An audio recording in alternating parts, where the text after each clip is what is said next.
Why are you excited to be here tonight? Because I'm just excited. Yeah. No other explanation. Now, I do believe, tell me the truth, is it true that your dad has a ringside seat but didn't get you guys ringside seats? That is true, but it's because of his YouTube channel, okay? It's his YouTube, okay? Her dad's an influencer. Let him go, guys.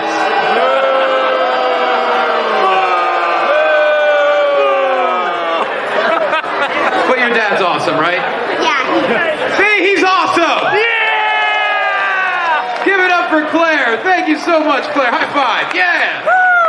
Mi gente, you already know who it is. It's the radioactive Papi, Danny Limelight, United Wrestling Network World Heavyweight Champion. And make sure you tune into the Alliance blog every week. You heard it here first.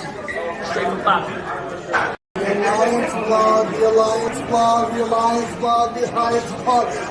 Alliance? If you put an S in front of Alliance, you have Salliance. That's me.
Oh, so you guys didn't hear any of that, huh?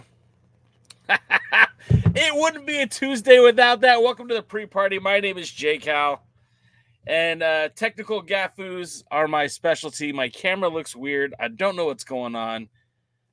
Do you guys see? Is it me? Can you guys see me all right? Do I need to? This is a mess. Wait, what's going? This is a mess.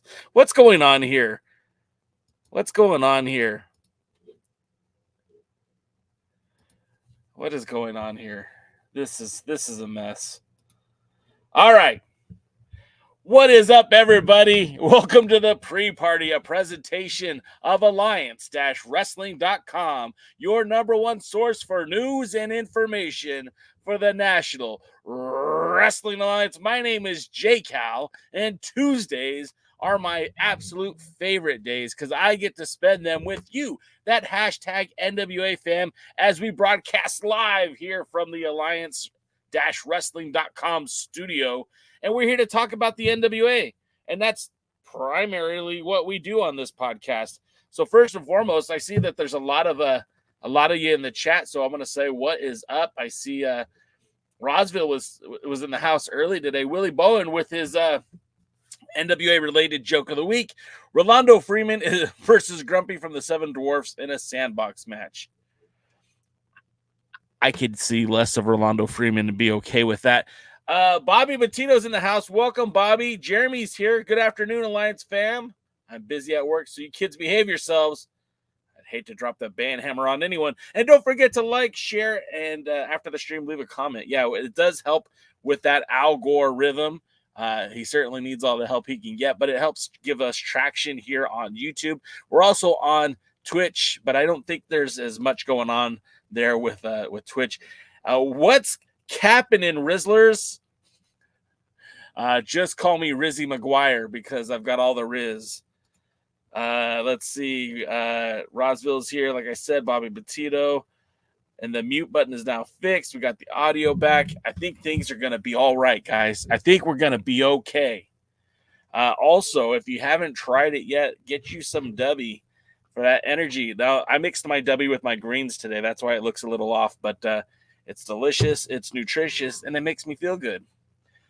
Bobby Bettino says, congratulations to Jeremiah Plunkett on winning the Mid-America Heavyweight Championship. Yeah, it was really cool to see that moment. And we got to talk to JP right after that on Thursday. If you missed it, I did make it available on YouTube, and I also put it up on the Alliance Blog podcast. I know some of you prefer to listen to my voice instead of look at my face, which I don't blame you. Half the time, my wife would rather listen to me than talk to me. I mean, to look at me. I messed that one up. But yeah, it was a fun little conversation with JP, and I'm hoping to release some more audio content on our Spotify account, which means you could listen to that on Spotify or Amazon or YouTube Music or iHeartRadio, anywhere you get your podcasting product from. Gosh, I don't know why that sounds so weird for me to say that. So let's look at it. Today we have some kind of interesting news with and around the NWA, and we're going to get to a lot of that momentarily.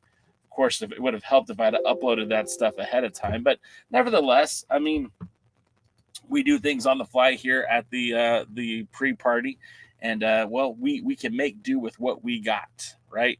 So it's been a very interesting week. Of course, like we mentioned, Jeremiah Plunkett won the Mid-American Championship. This week on Power, we're going to see, I believe it's the debut of two new championships that have not appeared on Power before. These are our territory championships, the Exodus Pro Midwest title and the JCP Southeastern tag team titles. And we haven't seen those belts in quite some time. So, we have never seen them on Power. So I think that's very cool as far as no one asked my opinion, but I think it's really cool because, again, the territories right now are very disconnected to me from the NWA. Although we share that same universe, this is kind of like, to me, if you guys remember when a lot of the Marvel movies, like the Avengers, were out in the theaters, and then you had the Agents of S.H.I.E.L.D. on TV, and although it still had the same characters, the stories were different, and there seemed to be a lack of connectivity. That kind of changed with these tapings. I mean, we crowned a Mid-American champion who was, I'm not going to say that Jeremiah Plunkett is a product of JCP, but that's really the only place NWA related that you were able to see Jeremiah Plunkett was with working with Joe Kazana Promotions, and likewise, the NWA Power audience had not seen Dante Casanova before, or had seen Hunter Drake, and of course, Mario Pardua from Chicago. We saw him just a handful of times before, one of those of which was teaming with Jeremiah Plunkett. So that was kind of a nice introduction. This week, that territory introduction continues, and we're going to see some pretty cool things happening this week as well. Let's bring up the fact that,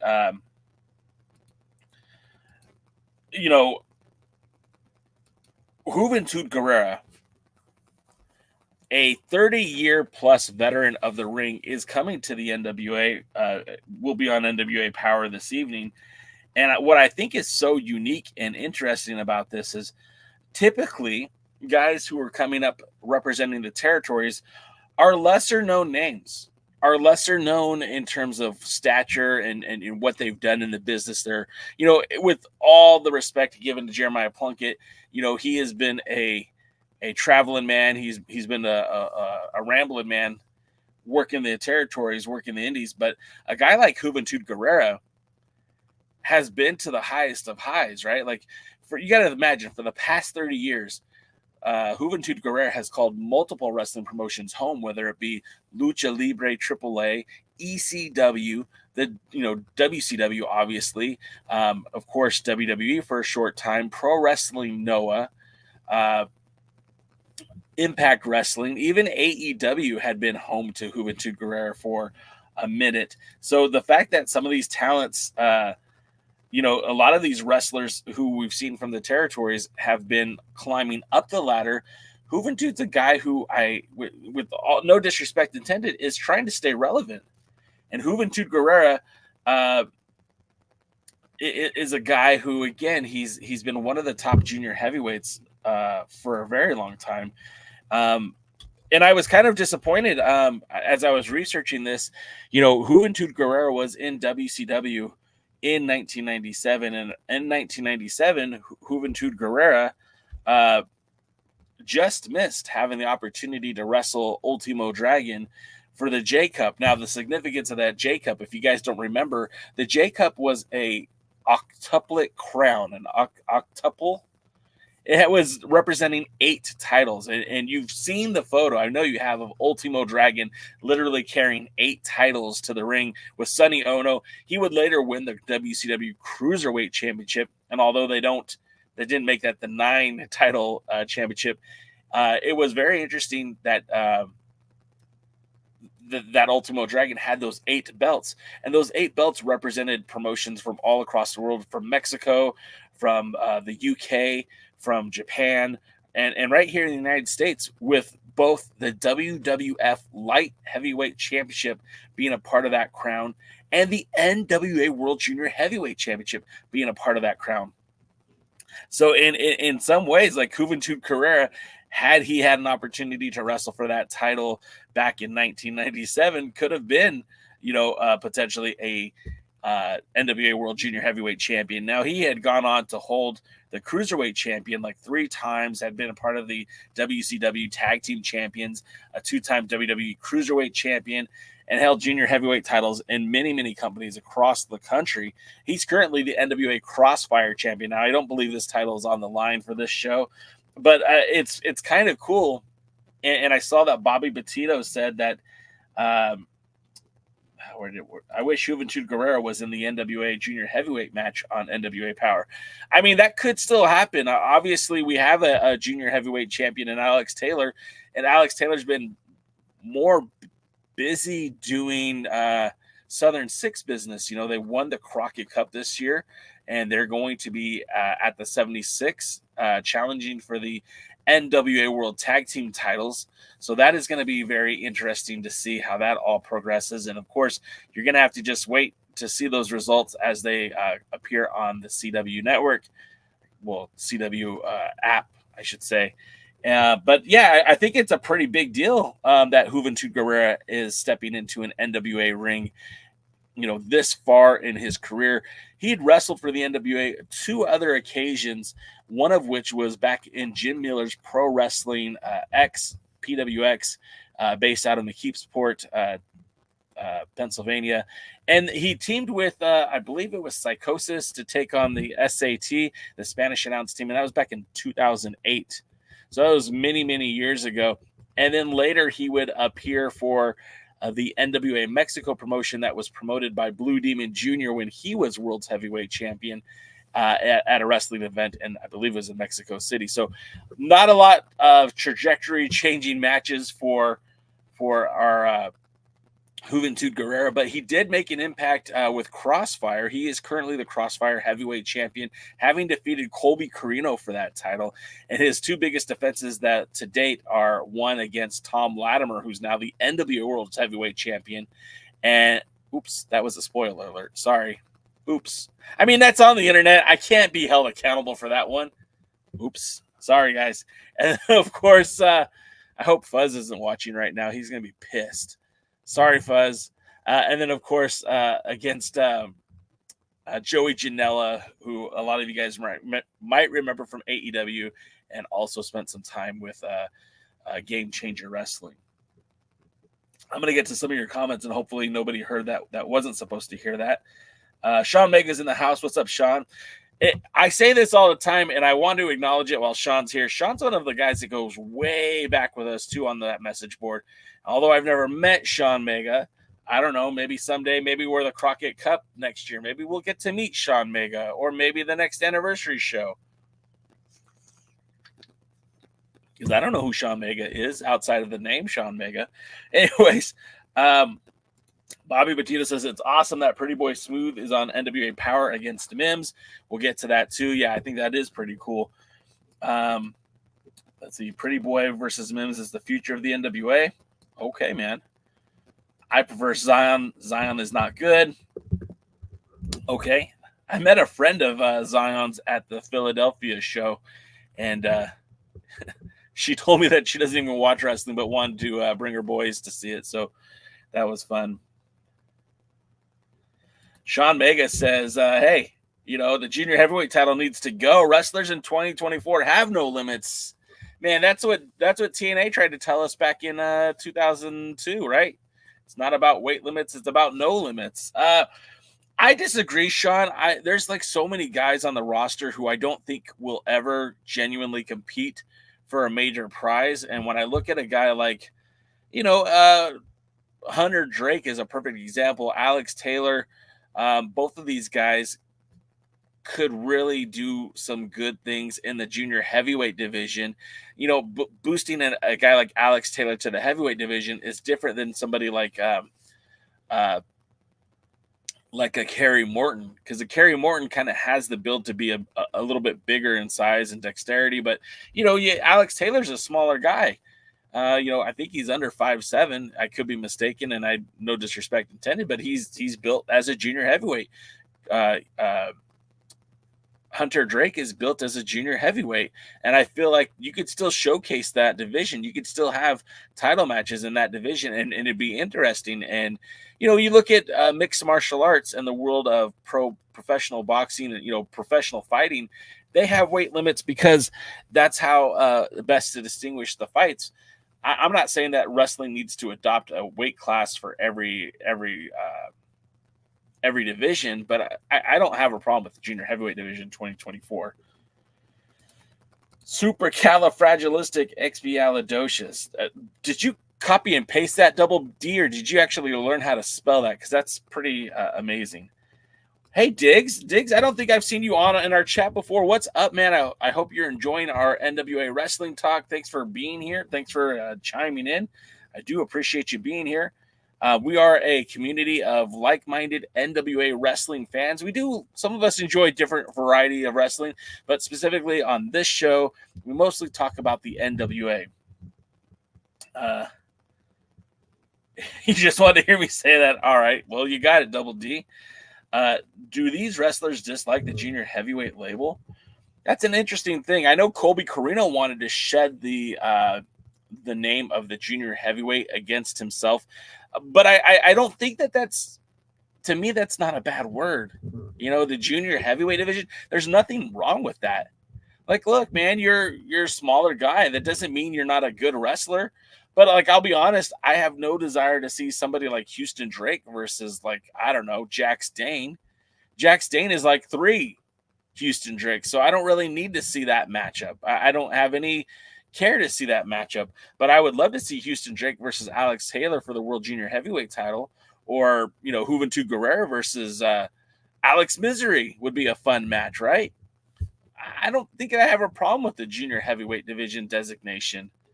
Do people other than Sean Mega, does anyone else have a problem with that designation for the wrestlers, labeling them their weight class?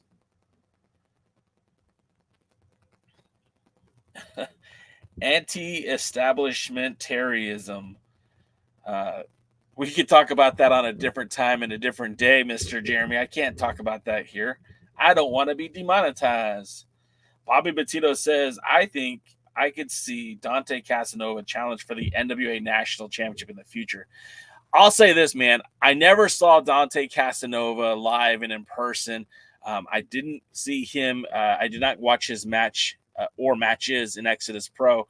So he was a bit of a surprise to me when I saw him on a Power, and I was pleasantly surprised by that guy. And I know that's kind of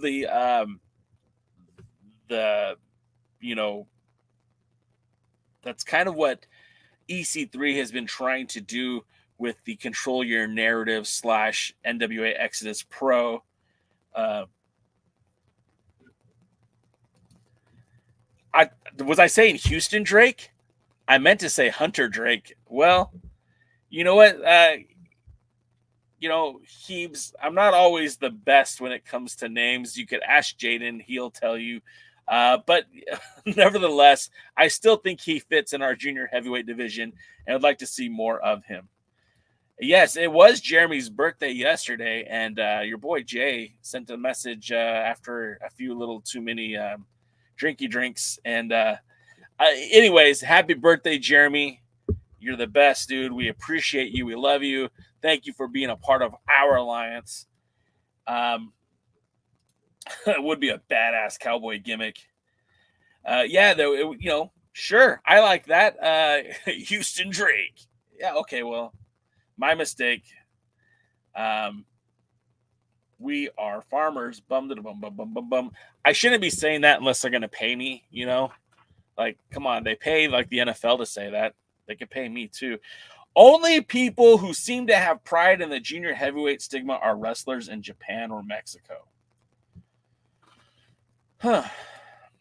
Yeah, I mean, look, in the United States, we've kind of been bamboozled. We've kind of been, you had the wool pull over our eyes because it's been kind of treated, or at least, yeah, I guess treated is the right word, that a wrestler really hasn't made it until they've won the world's heavyweight championship.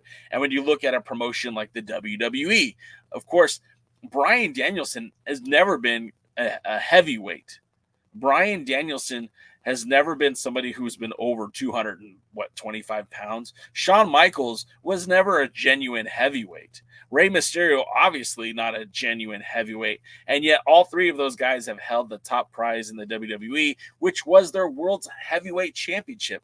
And again, the designation of it's not really, it's an open weight title, but it's always been the world's heavyweight championship, much like the NWA, the world's heavyweight championship. So I do feel like we kind of, I think as a country, have this stigma attached to the weight limits. But when you look at other professional sports, again, like there was a point in time in the UFC when that light heavyweight was the most exciting division in the UFC. I mean, I remember the feuds with like Frank Shamrock and Tito Ortiz, and that was what was highlighting those pay-per-views. It wasn't the heavyweights; it was the lightweights. So, or light heavyweights. So I don't know. I guess the names get all caught up in stuff. If Bryan Danielson never won the world's heavyweight championship, but was the most dominant cruiserweight champion in company history, would that have made you feel less about Bryan Danielson? Probably, right? Same thing with Mysterio. I mean, like Mysterio is a Lucha Libre icon, and when he finally does retire, you need to put his face. Literally, it's him and Santo on the Lucha Libre Mount Rushmore, and then everyone else fights for second and third, or third and fourth, I should say, because Mysterio meant so much to Lucha Libre and making that sport popular in the modern era.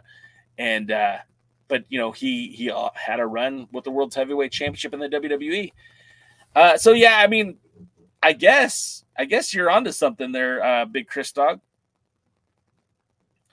Lamb, yeah, I did get a few more figures. Let's see.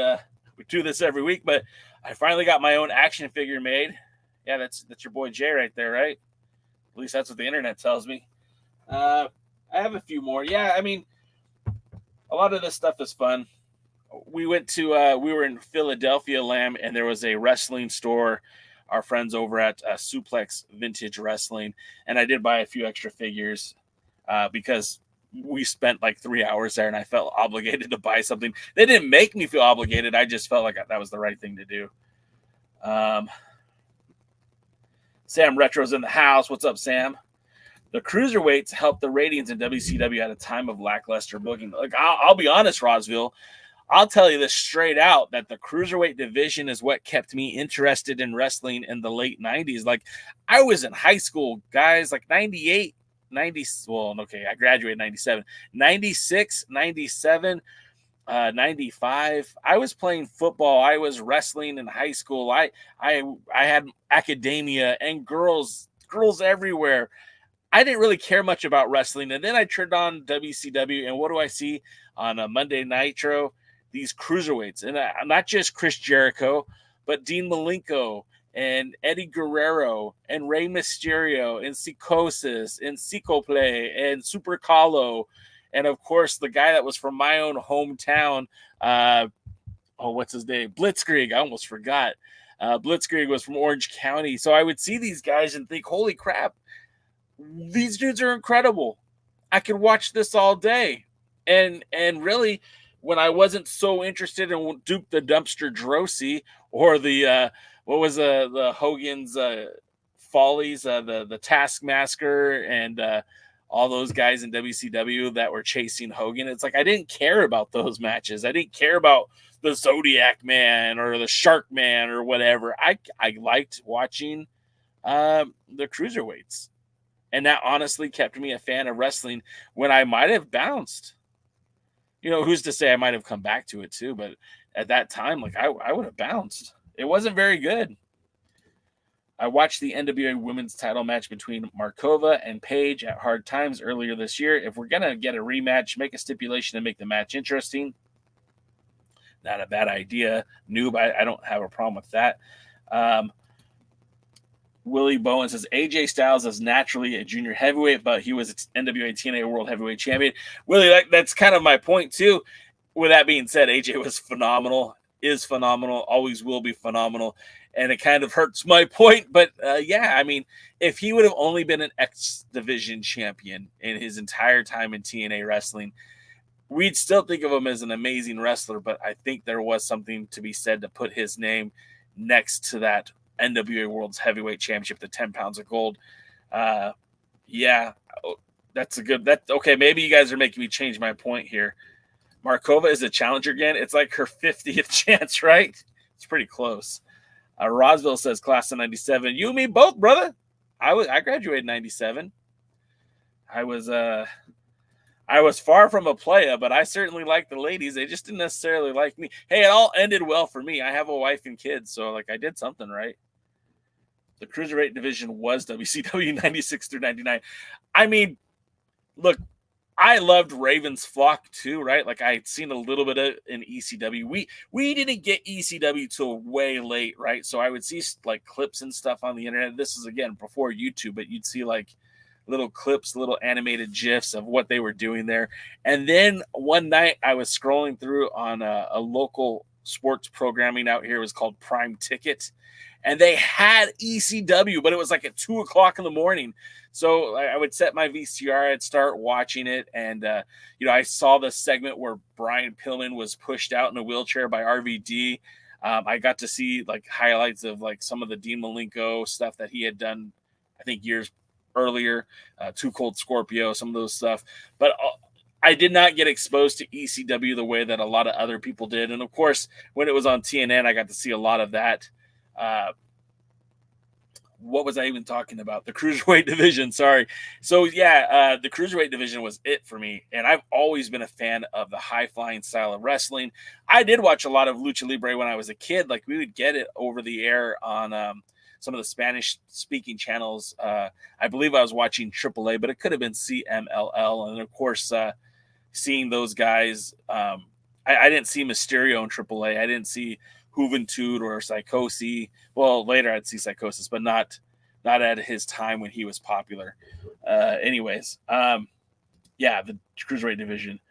Juve Juice, man, Juventud was awesome, dude. Juventud was awesome. I think if Juventud didn't have such a problem with substances, I think he would have been a bigger star than he was. Yeah, AJ and Wildside, like that was another thing that we used to have.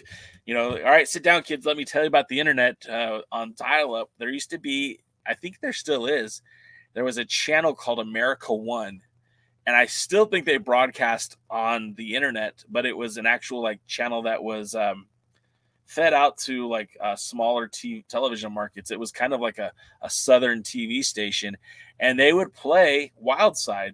So your boy Jay, who was, gosh, I remember I was living in Anaheim in like 99. No, it was like later than that. It was like 2001. And I'm watching Wildside on a dial-up internet. It was the worst and best at the same time. Yeah, that would be great. When AJ was X Division champion, it made him feel less or a step back. Okay, that's fair. Juventud said, Willie said Juventud Guerrera versus Kerry Morton. I don't hate that idea. ECW was banned in my household. Retro, no! I feel for you, my brother. Sean says Hunter Drake and Carson Drake got good reactions on Power. I wonder if Corrigan noticed. Well, Carson Drake has been around for a while. I mean, Hunter Drake, that was his first appearance. I think that was his first appearance on Power. But we've been seeing Carson Drake for a couple months now. I mean, he was there when, remember when Mims turned on Dak Draper? Carson Drake was in the middle of that. And I thought that was going to lead to maybe Mims and Carson Drake becoming a tag team, or even Carson Drake and Dak Draper forming a tag team. None of that seemed to happen. Dial up the cue the connection noise. Yeah. Still waiting for you to tell me what a VCR is, Grandpa. Heebs, let me tell you about this thing called Laserdisc, right? It looked like a record. It's like the size of a record, but you could watch a whole movie on it. It's amazing. Did you guys I remember the Titanic on VHS literally had 2 cassette tapes because it was so big. Amazing. All right. So let's Double D, you're not supposed to break that, man. That's supposed to be a secret. Shh. It's funny to me because never mind. We won't talk about it. All right. Also, for tonight's show, of course, we do, like I said, to have the Juventud Guerrera. Oh, I did not realize this was a Kross Fire Championship match. That makes it even cooler to me. When I wrote this up, I thought this was just a regular match. I had no idea that it was a title match. Whoopsie. Even better. So now we'll see Juventud Guerrera defend that Kross Fire Championship, which I think is cool because we're also going to see in action, and I don't have the flyer for it, the graphic for it, but PJ Smooth defend the NWA Exodus Pro / the Mid-West Heavyweight Championship. Now, this is a title that this was a title that I thought Dante Casanova was going to win at Exodus Pro, and I believe he had to pull out of the tournament due to injury, and the title ended up on PB Smooth. Smooth has been wrestling a lot with that title. Of course, if you guys watched him last month on the Exodus Pro event that was on NWA's YouTube channel, you got to see him in action. I did not see his match, and I haven't gone back to watch the rest of the card yet. So I am looking forward to seeing him in the ring with Mims. But the question I got to ask you is this a must-win for Mims? Because, I mean, look, I know that PB Smooth is still champion, so obviously, sorry, spoiler alert, but Mims, man, the mighty have fallen, and that loss of the television championship really affected his trajectory. I look at a guy like Mims, and I thought maybe at some point he would be the future of this company, but it seems like loss after big-time losses. Remember, he was semi-feuding with Tyrus over that TV title and could never secure the big victory, never got that big win. When he did win the title against Zicky Dice, I was excited for him, and I thought this was going to lead to something bigger, maybe him winning the best, the Lucky 7 and getting a shot at EC3 down the road, but that never came to fruition as he would lose to Max. Now, under the tutelage of Black G's, we're hoping to see Mims take that next step, but obviously a loss to PB Smooth really does impact that trajectory, as I'm going to keep using that word today, the trajectory of Mims, and I feel like that's going to hurt him long term. Obviously, if you saw the spoilers, you know what happens next for Mims, but I think that's a bad move to put him in a match where he has to look good. He has to have good matches. Otherwise, I kind of feel like you're wasting his talents. All of a sudden, now the comments aren't coming up. There we go. Sam Retro says, I have Titanic on VHS. I got my 9-year-old a CD player. She was at a loss on how to make him play Taylor Swift. Yeah. My daughter, who does not have a record player, she also is 9 years old, wanted me to buy the 1989 album for her on record. And I'm like, you don't have a record player. I'll just use yours, Dad. Yeah, no, you won't. Yes, Sam's it's worn out rewinding the paint scene. Heebs, you're bringing it today, man. Heebs, you're hilarious, bro. I like you, Heebs. You should hang out here more often. Mims is too good to be used like this. Mims has to actually win. Oh wow, Double D. That's something. I honestly wish he'd go to MLW, join Boomaye, and destroy pro wrestling. You know, Black Jesus would be a good manager for Alex Kane. That's all I'm saying about that. All right, so other matches for tonight. Of course, we're also going to see the tag team titles on the line with the Joe Kazana Southeastern tag team titles. I almost called them the Shane Twins. That's not their name at all. They're not the Shane Twins. They're not the Shane Twins at all. They are, as I'm forgetting, the Stew Crew. That's it. The Stew Crew. The Stew Crew will be defending the titles against the Fixers. And again, this is another match where I feel like, wow. You know, if the Fixers lose, what do you do with them? They are a two-time NWA US Tag Team Championship team. But I feel like they're struggling to stay relevant at this point. And maybe it's time... That's the bat phone right there. Maybe it's time to put that tag team to bed. You know, the NWA as a whole is growing, and that's great. Wrecking Ball Legursky on the Independents is a hell of a lot different than what he's been in the NWA, and maybe a true to form version of Wrecking Ball Legursky in the NWA would be better for the product. And that's not to say anything bad about Jay Bradley, too. I thought Jay Bradley had a really good match against EC3 at the beginning of the whole new season. Shit. Next time I call, you pick up. Yes, sir. I feel... Jesus, man. I thought I put my phone on mute. Double D, I can't talk. I'm doing a live stream, baby. That's why you don't have... Never mind. Get myself in trouble saying shit. So, yeah, again, I feel like this was a must-win. It should be a must-win for the Fixers to stay relevant. But I'm assuming that they don't win because I've seen, you know, the Stew Crew with the titles. So it's a conundrum, right? It's really... you want your territory champions to look strong, but I guess that's super important not to put them in the ring with guys who also need to look strong. And I feel like everybody, you know, somebody's got to lose, of course. Somebody's got to win, somebody's got to lose.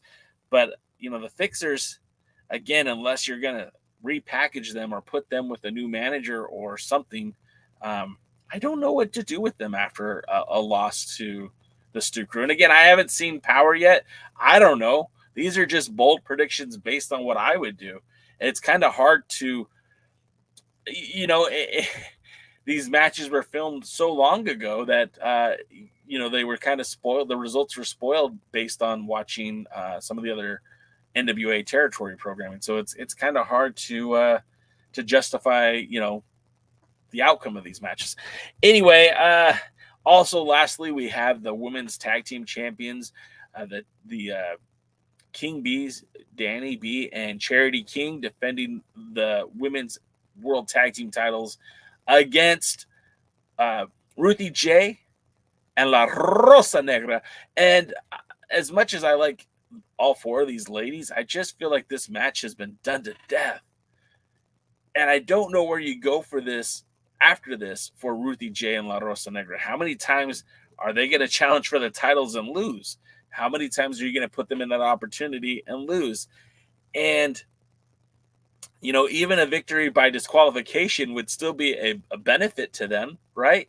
Because at least it shows that they're having some upward progression. Now, we do know that, you know, Rekka Tahaka is now on the shelf due to injury, so we probably won't see her and Tiffany Nieves challenge for those titles again anytime soon. But I just feel like, again, the women's division is so lacking in terms of tag teams that we're getting these same generic matchups over and over again. Ruthie J and La Rosa Negra have challenged for those titles multiple times. We also saw the team of Tiffany Nieves and Rekka Tahaka challenge for those titles multiple times. And I just feel like it's just not working. They need to add some more women talent to the NWA. We know that the territories have a feast of them. We talk about Freya the Slayer quite regularly on this show. Holly Hood, Haley J was talked about. I believe that she's coming in for the next TV tapings. So that all that could be very positive, I think, down the road. Getting back to the Fixers, Hebe says, sucks how unsuccessful the Fixers are kayfabe wise. Wrecking Ball appears to be a very popular guy in the Northeast. Yeah, and he just kills it too. Like, I've seen him outside of the NWA, and he's a monster. He's treated like a monster, and he's kind of treated like a joke when he's in the NWA. And I get the whole, like, hey, they're trying to put a goofy spin on him, but they're just not hitting it right now. And maybe that would be an interesting thing to do if you blew up the Fixers, right? And you had maybe Wrecking Ball Legursky go heel on Jay Bradley and have that feud take off. Maybe that would build up something later down the road. I don't know. I don't know exactly how you fix the Fixers. I just know that I don't feel like they're living up to their potential. I feel like the women's division is struggling because there's not a lot of tag teams. And you look around, like, they had Markova teaming with Taylor Rising, and that was a decent tag team, but they didn't do anything with them. And then, we just last week we saw the first time the It Girls teaming together, and we know that they get a shot at the titles at the 76. So maybe things will change as we get into these TV tapings. Of course, I think it's next week we get Riot Fest, and then the tapings in Chicago, or the events in not Chicago. Riot Fest is in Chicago. The live events in the NWA for New York is also coming up. So I'm kind of all over the place. Apologize for that. Wrecking Ball was super over at 76. Absolutely, he was. Kayfabe says, new females being announced for next studio taping, so that's promising. That's good. Willie says, love Freya the Slayer. I mean, to me, she'd be very marketable and a good person to have in the NWA. She appeared on Circle Squared, and I know she wrestled Danny Jordan, and it was a fun little match. I think she has such a great look. And, what's the old thing that Enzo Amore would say, like, she's got size and you can't teach that. Who in the women's division is as big as Freya the Slayer besides Max the Impaler? 4 years of the Fixers, maybe 5. Y'all, a split should be due. Yeah, I wouldn't hate that, especially if it leads to Wrecking Ball getting some better opportunities, Jay Bradley getting some different opportunities. Both those guys are solid in the ring. I mean, I don't know. I also don't want to see a bunch of heavyweights just sitting there waiting for an opportunity. I mean, we already got Jack Stane and Baron Von Storm, and then you add Jay Bradley to that, and they're just kind of sitting there meandering, waiting for the next opportunity. Jack Stane is a guy that I would be putting into serious contention matches with EC3 or with the next world champion or the champion after that. He's a guy that legitimately, as a lineal champion during the dark days of the NWA, him and Tim Storm are guys that I think, if used in the correct way, could help make your stars even bigger. But you got to do it the right way. Bobby Batito says Morgan Mercy and Nova Phoenix are two are women's tag team champions at Mission Pro Wrestling. They did beat the King Bees, Charity and Danny, on the last Mission Pro show. Yeah, so again, that relationship between Mission Pro and the NWA seems to somewhat exist. So sure, why not? Why not? I think Mission Pro is going to be on hiatus for a bit, so why not capitalize on their hiatus and bring in some of those talents? I always thought it would have been a great idea if Thunder Rosa was still around, that they have a pipeline from Mission Pro to the NWA, because they were literally bringing in all these female talents from around the country to come to Mission Pro, come to Buda, Texas, and put on these amazing matches. And then if you just pipeline that to the NWA, you get like a 2-for-3 shot or something like that. NWA do 2 days of tapings, Mission Pro do a day of tapings. They kind of work all that together. I think it'd been a good deal for everybody. Unfortunately, that didn't happen. Willie says Freya the Slayer versus Maxine Paler. I'm on board with that one. And Bobby Bettino says Jack Stain should do a match against Thom Latimer. Bobby, I'm also with you on that one. I think that would be a very interesting thing. Now, something I saw that I also thought was very interesting, there's a couple of them, is number one, at the TV tapings, we're going to have Mike Mondo of the Spirit Squad. He's set to join the TV tapings on Sunday, October 6th. I'm sure he'll probably be there for both days of taping, but Mike Mondo is a name I haven't heard in a long time, and I feel like this is an interesting move from the NWA. You know, they've been inking all these wrestlers to these committed deals with the NWA. I don't know how long of the contracts are. I don't know for how long or how good or anything else, what they actually guarantee in those deals, if there's exclusivity. You know, it says exclusivity, but we still see wrestlers from the NWA working on a lot of the independents. So I don't know exactly what that means, but a guy like Mike Mondo, who has history within wrestling, spent some time in Ohio Valley before making his days appearances in the WWE. Again, I don't see this as a bad thing. And more guys with these kind of backgrounds who, had opportunity in the WWE but never really materialized, and getting these guys to have matches. I mean, right now Mike Mondo has been working with the NYWC and UPW in Michigan. Not a lot of matches. 2023 was a busy year for him. Before the pandemic, he was doing some stuff with MLW, but not really of course, hasn't really taken off the way that I'm sure he would have hoped in terms of his post WWE career. But again, somebody with that pedigree, that history, I think could make a difference for the NWA. It could definitely help out. Well, there you go. Mikey is the head trainer at the Needle Mover School. I believe that's the school, the FTW in Florida. That would make sense. I don't have a problem with using guys, who have connections. Mario Pardua working in Chicago, Steve Boz working in Chicago. Those guys showing up on NWA programming. I have no problem with that. Again, Mike Mondo has a history in the business, could add some potentially positives for the NWA, both in the ring and in the locker room. So hopefully, and Heeb says Mikey is good get. Is a good get. Okay. Yeah, I think so too. I think, and again, we were kind of talking about this in the chat. Our boy Fuzz on a Discord channel, and the link is in the bio. If you guys aren't on our Discord, you certainly should be. There's a lot of NWA talk always going on. It's consistent. It never stops. I know this because when I'm driving, I'll get the notifications on my car, and it's like, hey, so and so posted this. My wife gets pissed. It's hilarious. But the conversation never stops there. And one thing Fuzz was mentioning is this is very much Moneyball for pro wrestling.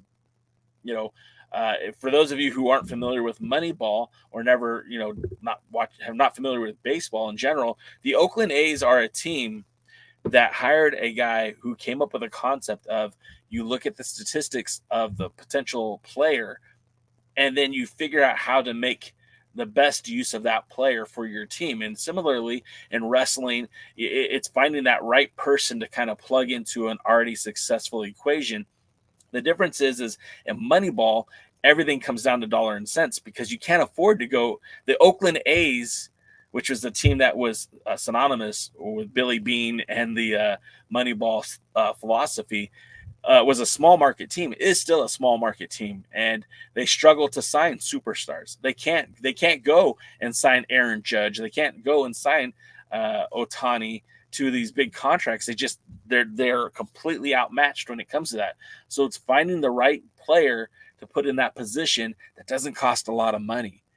And because that the NWA is in the same pool with a company like the World Wrestling Entertainment, which is a multi-billion-dollar conglomerate, AEW, which is hundreds of $millions in licensing fees for television. These are two very big companies they cannot compete with when it comes to signing talent. And even to a lesser extent, like your MLWs, your TNA Wrestling. I mean, the NWA is in this really hard position. Like, how do you get talent that, and how do you keep them on a budget. Because look, Billy Corgan is a rock star. He's a famous rock star, but he is not like a billionaire. He's not even like I know he's a millionaire, but I don't think he's like so wealthy that he can run a wrestling promotion and lose and not have it affect his bottom line. So he has to find some of these diamonds in the rough, if you will. He needs to find guys who can add value that don't cost a lot of money. I mean, I think entirely that's why Jack Stane is there. He's a guy who never made it to the major leagues, but certainly has a ton of value. Spent some time in Japan, spent some time carrying the 10 pounds of gold. And even furthermore, is synonymous with the 10 pounds of gold in the World's Heavyweight Championship. So I really do feel like it's that deal where you have to be creative. And a guy like Mike Mondo is a steal for the NWA if they can fit him into that machine the right way. Did I not say Billy Bean? Did I say somebody else? Mondo, a junior heavyweight? Yeah, I mean, I think Mike Mondo, I mean, looking at his statistics, if I go pull him back up again, I think he's, 5'9", 220 pounds. So, I mean, theoretically, you could put him in that junior heavyweight division, or he can work as enhancement. Mikey's brain is the smart money. Hey, we'll take that too. And I missed what Jack Stane should do a match against Thom Latimer, and Heebs likes that one. Who would I like to see go against Jeremiah Plunkett? He kind of said already that he would like to go and have individual title defenses against Hunter Drake in Kross Fire, against Mario Pardua in Chicago, and of course against Dante Casanova in Exodus Pro. So, I feel like those are the first matches that would make a lot of sense. He actually has a title match already scheduled, and it's we talked about it. It's on the website, alliance-wrestling.com. Of course, that is your number one source for NWA news and information. But Jeremiah Plunkett is scheduled to take on Gaston LaRue, who you see from NWA Exodus Pro. And that match takes place in Kentucky on Friday, October 4th. And that will be a title match for that Mid-American title. So, our boy Plunky's already out there putting in the work, getting some title defenses set up. Willie says Dak Draper versus Plunkett. Again, that would be a great matchup as well. I don't know how much we're going to see that Mid-American title on Power. We're seeing the Exodus Pro Mid-West Championship this week. We're seeing the Kross Fire Championship this week. We're also seeing the Stu Cruz Southeastern tag team titles on Power this week. And that's kind of an anomaly. I don't think we're going to see too many more of the territory titles on TV, but I don't hate it. I don't. And I would really like to feel like Jeremiah Plunkett is the source that connects both the territories to what Power is doing on a weekly basis. Bobby Petito mentioned Mecha Wolf. Mecha Wolf would be amazing in that role. But I think right now I want Jeremiah Plunkett to put in that work. Mecha Wolf is busy with Lucha Libre AAA, and it's not to say that he wouldn't work more dates for the NWA, but I think the scheduling is difficult. I know that Mecha Wolf loves the NWA. I know there's no heat right now between the NWA and Mecha Wolf, or Billy Corgan and Mecha Wolf. I just don't think it's lined up where it works for him scheduling-wise. Again, because he's working dates in Mexico City, he's working dates in TJ, and, he's got to do what's best for him in terms of, he's making a living doing this too. And if Billy doesn't get to him soon enough with dates, he's got to take those bookings with AAA and the Crash and the promotions that are booking him south of the border. Noob says, as much as I enjoy the NWA, I don't know if some of the NWA talent are even game changers. Noob, there's a lot of guys in the NWA who are not game changers. There's a lot of guys in the NWA who will never step foot in a ring that's bigger or better than what the NWA is providing. And that's okay. That's totally okay. The point of wrestling is, number one, like, if you're a pro wrestler, your job is to make money, pure and simple. You take the bookings, you get paid, pin me, pay me, whatever it is. That's the goal of the pro wrestler. If you are successful, great. There's there's thousands of independent wrestlers in the world, thousands, but there's only a few spots at the top. Not everyone's going to be John Cena. Not everyone's going to be Brian Danielson. Thank you. Sorry. So I just feel like this is just the way it is. But, you know, people get the opportunities to create themselves, to become bigger stars. I feel like Silas Mason is a guy that, you know, when his contract expires, I'm not saying that there's going to be a bidding war for him, but I'm sure that WWE's got to be looking at him. I'm sure AEW's got to be looking at him.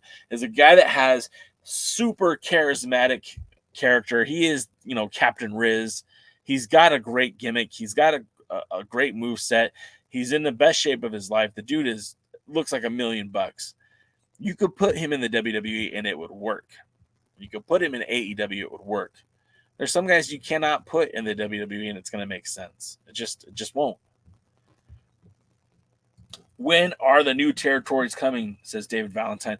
We know that the territories, the announcement is pending, but it sounds like Texas style wrestling is going to be the next member of the NWA. They are connected to James Beard. James Beard is a longtime wrestling aficionado. Not an aficionado, but an official. He's worked with some of the greats. He had a hand in World Class.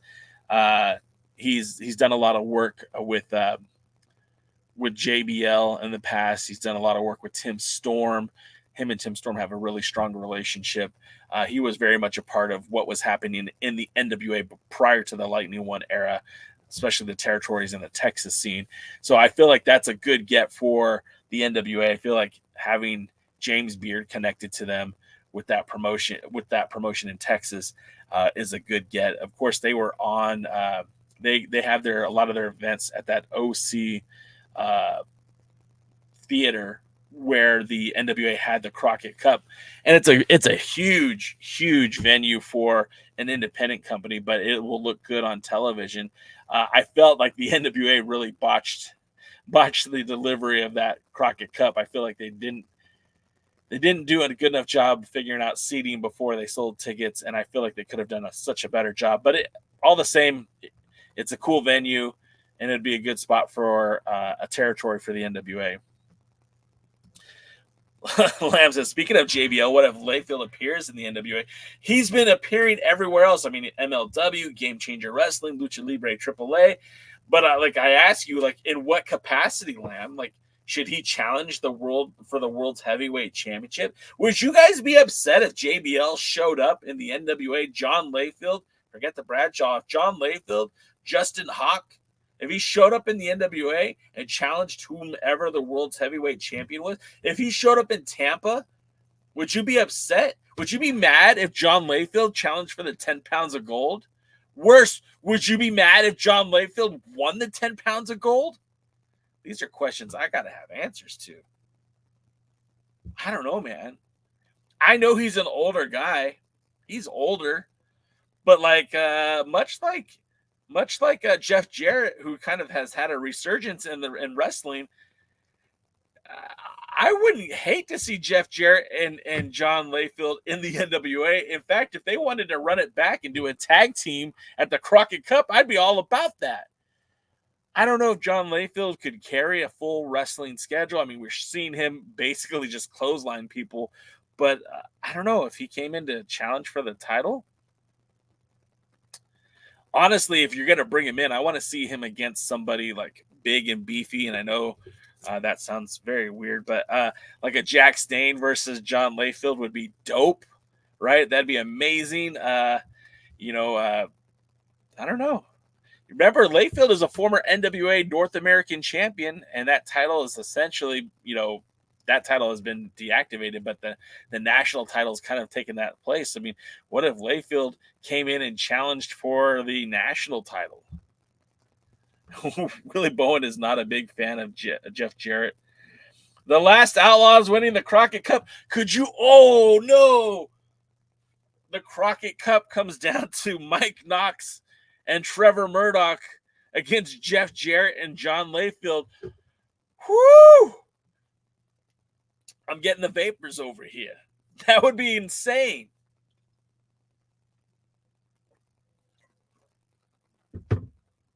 That'd be insane.